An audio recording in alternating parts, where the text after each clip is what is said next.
in the last class? Position of line with respect to parabola.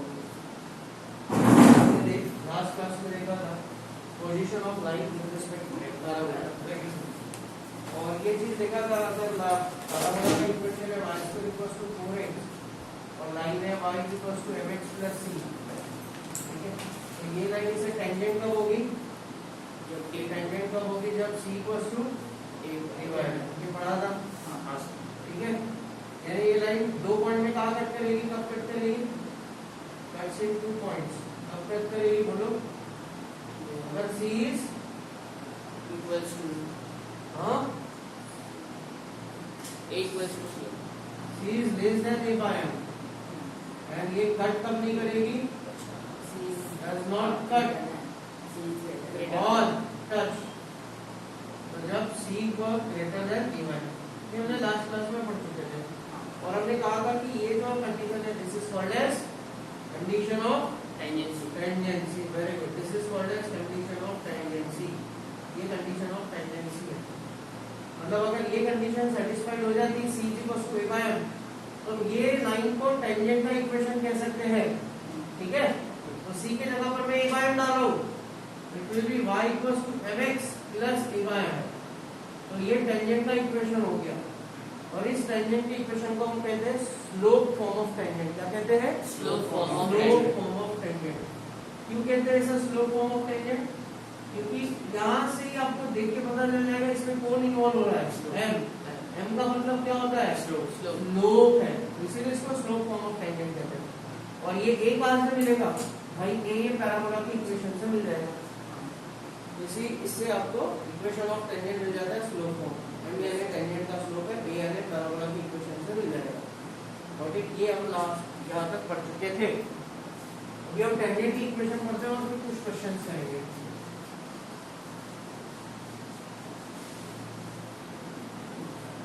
Tangent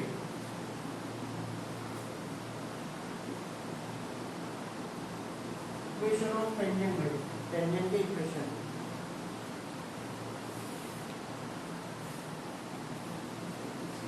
number 1 circle में मैंने आप लोगों को याद रखना है टेंजेंट के 3 फॉर्म होते हैं, एक होता है पॉइंट फॉर्म, एक होता है स्लोप फॉर्म, और एक होता है पैरामीट्रिक फॉर्म। तो पैराबोला के भी वही होंगे, हाइपरबोला और एलिप्स, 3 फॉर्म होते हैं हर टेंजेंट के। तो सबसे पहला है पॉइंट फॉर्म, ठीक है। आप चाहे कोई भी कोऑर्डिनेट का कोई भी लेसन पढ़ो, यानी कर्व वाला, सर्कल, पैराबोला, हाइपरबोला, एलिप्स, हमेशा टेंजेंट के 3 फॉर्म रहेंगे, point form, parametric form, slope form. इसमें से पॉइंट फॉर्म और पैरामीट्रिक फॉर्म लगभग सही है। क्या सही है, पॉइंट फॉर्म में आप कार्टेशियन पॉइंट लेते हो, कार्टेशियन पॉइंट का मतलब सर x1 y1, और पैरामीट्रिक में पैरामीट्रिक पॉइंट लेते हो, तो स्पेशल पॉइंट होता है, जैसा सर्कल पर था a cos theta sin theta, parabola पर अपन ने देखा उसे 80 280, ठीक है। वैसे एलिप्स पर रोल होगा, हाइपरबोला पर रोल होगा, ये दोनों फॉर्म एक ही है। और स्लोप फॉर्म ऑफ टेंजेंट जो भी मैंने आप लोगों को पढ़ा, ठीक है। जैसे हम यहाँ पर पढ़ेंगे पॉइंट फॉर्म, अब पॉइंट फॉर्म ऑफ टेंजेंट क्या होगा, जैसे ये पैराबोला है, इस पर एक पॉइंट ले लिया आपने p ऑफ x1 y1, और ये पॉइंट पर आप लोगों ने टेंजेंट बनाई, ठीक है। ये पॉइंट पर आप लोगों ने टेंजेंट बनाई, तो इसको कहेंगे point form of tangent, this is called as point form of tangent, right. मतलब पैराबोला पर एक पॉइंट लिया, वो पॉइंट पर बनाएंगे टेंजेंट, ठीक है। Point form that is tangent at a point, point का मतलब क्या होगा, पॉइंट फॉर्म का मतलब tangent at a point on the curve, this is called as tangent form. चलो एक पॉइंट ले लेता हूं, फिर मैं let p of x1 y1 be any point on parabola y square is equals to 4x। ये पॉइंट है ना, ये इसको सेटिस्फाई करेगा कि नहीं करेगा, करेगा, करा देते हैं, काम में आ जाएगा आगे में, ये रिलेशन को नंबर 1 देके छोड़ भी देते थे, ठीक है, काम में आ जाएगा। अब गोइंग ऑन डिफरेंस, देखो एक चीज भी, ये चीज मैंने बताया था, कभी भी आप कोई कर्व को डिफरेंशिएट करते हैं, आपको मिलता है dy by dx, आपको क्या मिलता है, dy by dx। कोई भी कर्व को डिफरेंशिएट करेंगे with respect to x, with respect to independent variable, आपको क्या मिलेगा dy by dx। dy by dx का अगर कोई पॉइंट डालते हैं मतलब वो पॉइंट वो कर्व पर होना चाहिए तो जो आंसर आता है that is called as slope of a tangent at that point. What is Slope of a tangent at so आएगा slope of a tangent at that point whenever you differentiate a particular curve and put a point on that curve वो dy by dx का point डालते हैं तो जो value आती है that is the slope of a tangent. तो मुझे टेंजेंट का स्लोप मिल जाएगा इसी बहाने और ये पॉइंट पता है तो स्लोप पॉइंट फॉर्म से हम लाइन का इक्वेशन निकाल लेंगे। तो आई एम डिफरेंशिएटिंग इसको डिफरेंशिएट करो तो ये हो जाएगा 2y dy by dx right y square का derivative 2y dy by dx 4 है तो कांस्टेंट है x का डेरिवेटिव 1 हो जाएगा रे ठीक है ये कैंसिल हो गया देयरफॉर dy by dx की वैल्यू क्या मिल गई 2a by 1। अब dy by dx कुछ काम करनी है dy by dx पे पॉइंट डालना है भाई कौन से पॉइंट पर आपने डिफरेंशिएट किया है ये तो ये होगा 2a y की जगह पर आ जाएगा ये क्या मिल गया this is slope of a tangent m मिल क्या भाई। तो मुझे बताओ कोई लाइन है जिसका स्लोप पता है और वो पॉइंट भी पता है तो क्या इसका इक्वेशन हम नहीं निकाल सकेंगे कैसे निकाल सकते हैं बोलो y minus y1 is equals to x minus x1 as simple as it is y minus y1 what is m we got twice y1 x minus x1 ये क्रॉस मल्टीप्लाई करो y y1 minus y1 square 2x minus 2x1 बात तो समझ में आई सारे लोगों को। अब देखो ये y1 square can be replaced by 4x ठीक है so y1 square that is 4x x1 2ax minus 2ax1 लिख देते भाई हमने फ्रॉम 1 से लिखा है इसको ठीक है सो y1 ये 4x1 इधर चले जाएगा ठीक है 4x1 माइनस का प्लस हो जाएगा तो प्लस 2ax1 बचेगा 2ax1 plus 2ax so y1 2a can be taken outside what will remain inside x plus x1 और इसको कहते हैं this is equation of tangent in point form of tangent ठीक है that is point form of tangent मतलब tangent at a point p of x1 y1 बात समझ में आई क्या सारे लोगों को हाँ सर लिखो फटाफट इसको बंद कर देता हूँ है ना लिखते हैं तब तक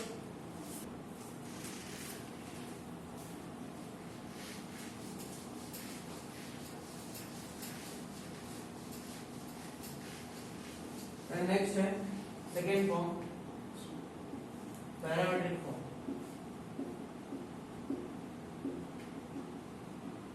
ठीक है तो पैरामेट्रिक फॉर्म और ये फॉर्म है दोनों लगभग सेम ही है सिर्फ इसको कहते हैं कार्टेशियन फॉर्म यानी ये कार्टेशियन पॉइंट होता है x1 और y1 लोग कार्टेशियन कोऑर्डिनेट सिस्टम पर लेते हैं और दूसरा स्पेशल पॉइंट हर कर्व का रहता है दैट इज पैरामेट्रिक फॉर्म।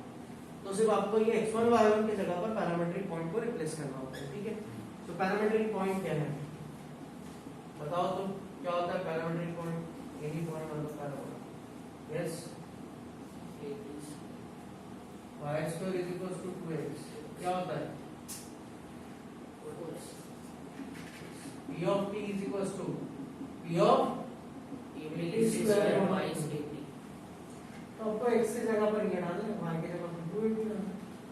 तो इक्वेशन ऑफ टेंजेंट क्या है at p of x1 y1 अगर ये वाले पॉइंट पर है y1 equals to twice x plus अभी हम क्या पुट करेंगे x के जगह पर a स्क्वायर पुट करना है और y के जगह पर y से ठीक है समझे ना कि ये जनरल पॉइंट है पैरामेट्रिक पॉइंट है आंसर सेम रहेगा सो y is equals to y y1 मतलब 280 2a x plus x1 का मतलब 80 square so 2a 2a cancel बेटा yt is equals to x plus 80 square इसको कहते हैं पैरामेट्रिक इक्वेशन ऑफ टेंजेंट।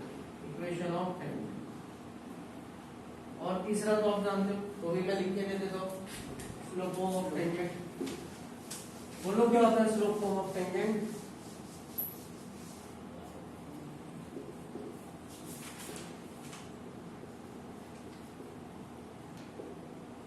क्योंकि हम ये लास्ट क्लास में पढ़ चुके हैं स्लोप ऑफ टेंजेंट क्या होता है। y is equals to mx plus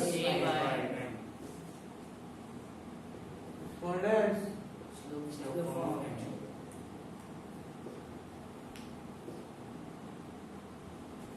where m का मतलब क्या है रे? Slope. किसका? Tangent.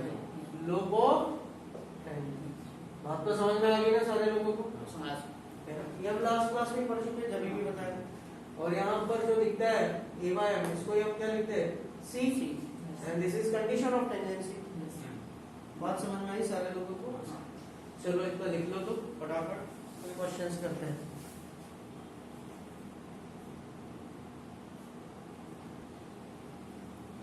Question discuss position of line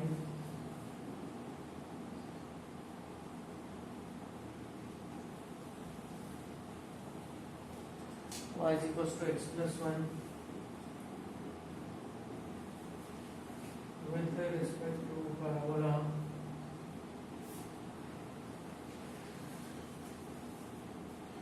y square equals to 4x। Second question है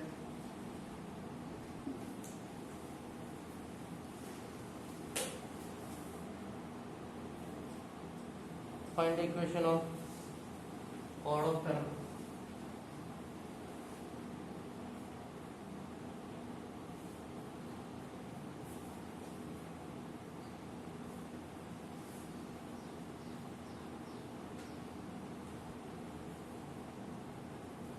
Find the equation of tangent to y square equals to 4x whose intercept on y-axis is 2। ठीक है, next question है तो एक साथ question लिख लेते हैं फिर फटाफट करेंगे। Tangent to parabola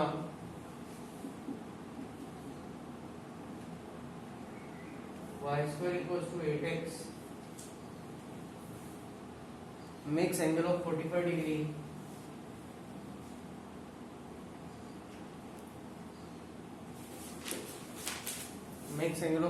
degree with straight line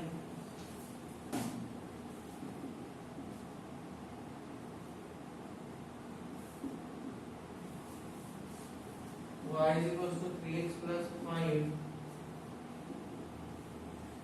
Find its equation and find out content। ठीक है,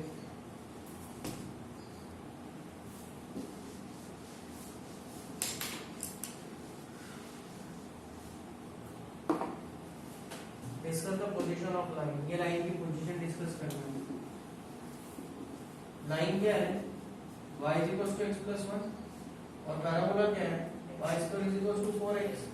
ये 4a होगा ना? Yes sir. जनरली ये 4a होता है, तो 4a की वैल्यू कितनी आ गई? 4। तो a की वैल्यू तो 1 है ना। अब ये टेंजेंट है या नहीं पूछा है, तो हम c is equals to a by m वगैरह लगा सकते हैं। c की वैल्यू 1, m की वैल्यू 1, तो c is equals to a by m आ रहा है ना यहाँ पर क्लियरली। ये 1, a is 1, m is also 1। ठीक है, तो c is equals to a by m है, therefore लाइन क्या होगी? Line is tangent to parabola. बात समझ में आई सारे लोगों को? हाँ sir. c is equals to a by m आ रहा है, इससे लाइन टेंजेंट होगी पैराबोला को। दूसरा क्वेश्चन करते हैं, सेकंड क्वेश्चन। ये दिखता है कि नीचे दिख जाएगा? ये पैराबोला है, y square is equal to 4x है, a की वैल्यू तो 1 आ गई, Yes. ये 4 है हो गई, जिसका y इंटरसेप्ट दिया है 2, y इंटरसेप्ट 2 है मतलब देखो लाइन के हमारे टेंजेंट के हमारे पास 3 फॉर्म है, पैरामेट्रिक फॉर्म, पॉइंट फॉर्म, जिसमें पैरामेट्रिक और पॉइंट फॉर्म एक ही है,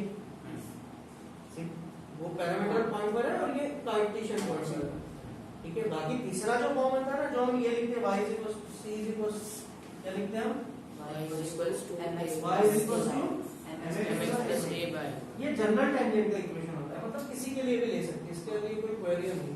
पॉइंट फॉर्म ये तभी ले सकते हैं जब आपको वो कर्व के ऊपर पॉइंट दिया है, मतलब एट ए पॉइंट ये वर्ड हो, कौन सा वर्ड हो, एट ए पॉइंट, यानी वो पॉइंट पर बनाई हुई टेंजेंट, ठीक है। यहाँ ऐसा कोई वर्ड नहीं है, तो ये जनरल फॉर्म ऑफ टेंजेंट ले लेंगे। इसमें हमें a चाहिए है, इसमें m चाहिए, तो m भी मिल जाएगा। देखो आपके पास c है, c यानी क्या होता है, लाइन का y इंटरसेप्ट होता है, ठीक है। अगर मैं बोलूंगा c तो आपको क्या कहा है, find the equation of tangent उस intercept on y axis is 2, ठीक है। तो लाइन का टेंजेंट का इक्वेशन क्या होता है, इक्वेशन ऑफ टेंजेंट मैं ये लिखूं क्या है, y is equals to mx plus a by m, चलेगा। हाँ सर। ये तो दिखता है ये y इंटरसेप्ट होता है हमेशा, Yes. अरे y is equals to mx plus c, ये y इंटरसेप्ट होता है, तो y इंटरसेप्ट क्या होगा, कोई भी लाइन का ये होगा ना, Yes. y इंटरसेप्ट c होता है, y is equals to mx plus c अगर मैं लिखूं तो इसको हम कहते हैं y इंटरसेप्ट, और c का ही मतलब a by m है। Yes. तो क्या बताओ मुझे, यहाँ से आपको a पता है, y इंटरसेप्ट दिया m मिल जाएगा, Yes sir. तो क्या है y इंटरसेप्ट कितना दिया है, 2 Two. 2 दिया है, a 1 है, m की वैल्यू कितनी आ गई, 1/2। Therefore टेंजेंट का इक्वेशन क्या है, टेंजेंट का इक्वेशन हमारे पास तो रेडी था, सिर्फ m की वैल्यू डालना था। सो y is equals to mx plus a is 1 part 1/1/2, मतलब ही y is equals to x/2 plus 2, हाँ ये सर। ऊपर चले जाएगा। बात समझ में आ गई ना सारे लोगों को। हाँ सर। थर्ड क्वेश्चन देखिए, पैराबोला तो y square equals to 8x है, यहाँ से सबसे पहले हम a निकाल देंगे, ये 4a वाली टर्म होती है रे, हाँ सर। क्या होती है 4a वाली टर्म, 8 आएगी, Yes. a की वैल्यू कितनी आ गई, 2 2 आ गई भाई, a की वैल्यू तो 2 आ गई, राइट। Yes sir. अभी ये जो टेंजेंट है ना, ये वाले लाइन के साथ 45 डिग्री का एंगल बना रही है, तो मैं टेंजेंट का स्लोप m ले लेता हूँ, Yes. हाँ. Let m be the Slope of tangent. और क्योंकि देखो ये लाइन जो है टेंजेंट के, इसके साथ हमारे पास एंगल बना रही 45 डिग्री, तो हमारे पास tan थीटा का फॉर्मूला होता है दो लाइन के बीच में का, मतलब ये हमारी अगर टेंजेंट होगी और ये एक लाइन होगी y is equals to 3x plus 1, तो इसके बीच में का एंगल कितना दिया है, 45. तो यार मुझे पता इसके बीच में का एंगल निकालने का फॉर्मूला है हमारे पास, इसका स्लोप पता है, एंगल पता है, इसका स्लोप ले लेंगे हम, तो हमें ये m मिल जाएगा, और हम जैसे मिल गया हमारा काम हो जाएगा भाई, y is equals to mx plus a by m में वैल्यू डाल दो। तो मैं लिखता हूं अभी tan थीटा का फॉर्मूला क्या होता है, m1 minus m2, इसका स्लोप क्या होगा रे, 3 Yes. हाँ sir. y is equals to mx plus c, 3 upon 1 minus m1 m2, tan theta की वैल्यू लिख लूं 45 डिग्री, हाँ सर. नीचे प्लस चाहिए, ठीक है। ये हो गया 1 m minus 3 upon 1 plus 3m, mod है रे, मॉड को रिमूव करूंगा प्लस माइनस के साथ ओपन होगा, तो m minus 3 upon 1 plus 3m is equals to either plus 1 or m minus 3 upon 1 plus 3m is equals to what, minus 1, कौन simplify, m minus 3 is equals to 1 plus 3m, ठीक है। कितना हो जाएगा ये इधर आ जाएगा, so it will be 2m और minus 4, तो m की वैल्यू क्या होगी, minus 2, और यहाँ से सॉल्व कर लेते हैं m minus 3 minus 1 minus 3m, ये हो गया 4m, और ये हो जाएगा 2 minus 1 plus 3 plus 2, तो m की वैल्यू आ गई 1/2। इसका मतलब क्या है, इसका मतलब टेंजेंट का इक्वेशन क्या आ गया, इक्वेशन ऑफ टेंजेंट बोलते चलो y is equals to mx plus c by m, that is y is equals to क्या होगा m minus 2x plus a, a तो ऑलरेडी मिल चुका था ना, yes 2 by m minus 2, ये कैंसिल हो गया, मतलब कि y is equals to minus 2x minus ये एक आ गया, और दूसरा क्या आएगा y is equals to mx plus a by m, right? m की value 1 by mx plus a की वैल्यू रहेगी 2 m की वैल्यू 1 by मतलब कि x x by by 2 plus 4, 4 बात समझ में आ गई क्या सारे लोगों को? हाँ सर। बस अभी इतने में ही नहीं रुकना है हमें तो इसका पॉइंट ऑफ कांटेक्ट भी पता करना है। अब पॉइंट ऑफ कांटेक्ट कैसे निकालते हैं बता दो, क्योंकि हमारे पास जगह कम है। पॉइंट ऑफ कांटेक्ट हम ऐसे निकालेंगे, ये हमारा नंबर 1 और ये हमारा नंबर 2, ये हमारा है नंबर 3। हम 1 और 2 को सॉल्व करेंगे, कभी भी दो चीजों को सॉल्व करते हैं तो क्या होता है? इंटरसेक्शन पॉइंट ऑफ इंटरसेक्शन, बहुत बार बताया। तो 1 और 2 को सॉल्व करेंगे तो 1 और 2 को पॉइंट ऑफ कांटेक्ट मिलेगा, 1 और 3 को सॉल्व करेंगे 1 और 3 का। ऐसे दो टेंजेंट जा रही है जो इस लाइन के साथ 45 डिग्री का एंगल भी बना रही है और हमारे पैराबोला को टेंजेंट भी है, समझे? लिखो सर पैराबोला का टाइमिंग मतलब उसका एक्सिस है, पैराबोला का टेंजेंट का मतलब उसका एक्सिस नहीं ऐसा कुछ नहीं, ये है, ये ऐसे टेंजेंट हो सकती है, ऐसे टेंजेंट हो सकती है। एक y एक्सिस भी होती है जिसको हम y एक्सिस नहीं कहते पैराबोला को, हम इसको कहते हैं this is a tangent at the vertex. उस दिन मैंने हल्का सा बताया था। तो y एक्सिस को y एक्सिस मत कहो, इसको कहो टेंजेंट एट द वर्टेक्स। बाकी टेंजेंट तो हम कहां पर भी बना सकते हैं। नहीं सर सॉरी, जो डायमीटर डायमीटर है, इसमें डायमीटर नहीं आएगा। ठीक है बनाओ, देखो